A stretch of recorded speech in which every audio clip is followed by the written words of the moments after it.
কি রে পিঙ্কি, ভালো আছিস বোন? হ্যাঁ ভাই, ভালো আছি। তুমি ভালো আছো? তোদের বাড়ি ঘরে তো ফাঁকা ফাঁকা কেন? মানুষজন সব কই গেছে রে? আর তোর জামাই জয় জয় কোথায় গেছে? আমার ভাসুর আর দেওর তো ওর শ্বশুর বাড়ি গেছে। তোর জামাইয়ের কি শ্বশুর বাড়ি নাই? সে শ্বশুর বাড়ি যাবে না? তুই রেডি হ, তোরা আমি নিতে আসছি। ভাইয়া, আমাদের মনে হয় যাওয়া হবে না। কেন পিঙ্কি, কি হচ্ছে? ভাইয়া, তোমাদের জামাইয়ের হাতের অবস্থা একদমই ভালো না।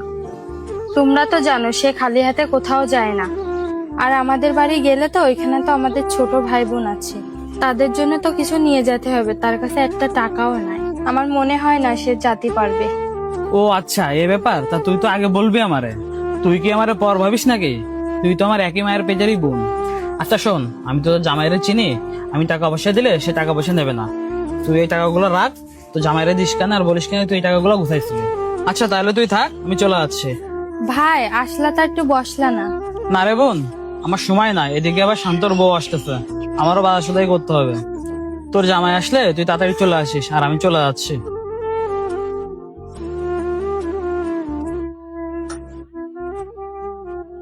পিঙ্কি, তোমার একটা কথা কই, মন খারাপ করে না।